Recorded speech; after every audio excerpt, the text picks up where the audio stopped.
Welcome to the Slop Temple. We pray this video helps. You start by confirming prerequisites so the rest works smoothly. Update Android and verify apps support multi-window or picture-in-picture.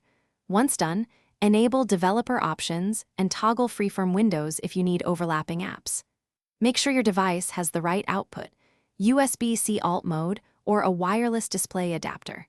You should also pick the 2 or 3 apps you'll use together and grant any needed permissions. This reduces interruptions when you begin arranging screens.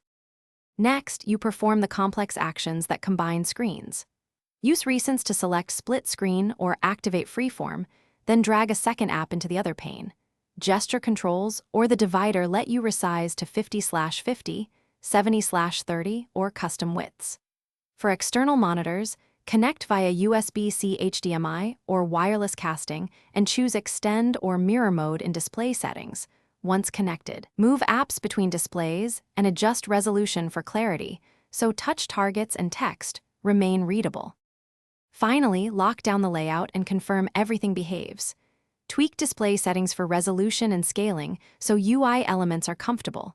Once done, save the layout if your launcher or DeX supports profiles. Test touch, keyboard, and mouse input and move apps to preferred screens. If something fails, first reboot the phone and replug cables. Make sure firmware and drivers are updated, and try switching between mirror and extend modes. This simple toggle often clears common connectivity. Thanks for watching. Consider subscribing if we helped you.